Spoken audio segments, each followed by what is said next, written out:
فخر زمان کو ball tampering کے جرم میں 2 میچز کے لیے بین کیا گیا اور اس کے بعد فخر زمان نے اپنی صفائی میں ایسے بیانات دیے جس سے کسی بھی فخر زمان کے فین کی آنکھوں میں آنسو آ جائیں۔ اس نے بہت سے ایموشنل بیانات دیے کہ میں نے ٹیم کے لیے یہ کیا وہ کیا، لیکن اب میں ریٹائرمنٹ لے رہا ہوں، یہ کر رہا ہوں، وہ کر رہا ہوں، میں یہ جو سا الزام لگا ہے میرے اوپر میں اسے اتار کر رہوں گا۔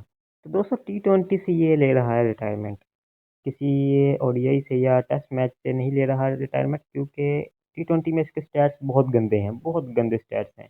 130 کا اسٹرائک ریٹ ہے اور ایوریجز اس کی 20 ہے۔ اس کی جگہ پہ بہت سارے ینگسٹر ہیں جو کہ جن کے پاس ٹیلنٹ بھی ہے، وہ اگر فخر زمان کی جگہ T20 میں کھیلیں تو وہ زیادہ اچھا پرفارم کر سکتے ہیں۔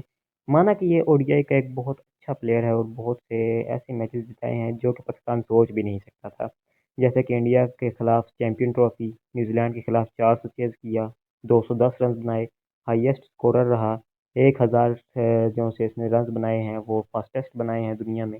لیکن T20 کا یہ ایک بہت گندا پلیئر ہے، میں یہ کہتا ہوں کہ فخر زمان کو T20 میں نہیں ہونا چاہیے۔ کیا آپ بھی اس سے رائے میں متفق ہیں کہ نہیں ہیں؟ آپ پلیز کمنٹ باکس میں لازمی بتائیے گا۔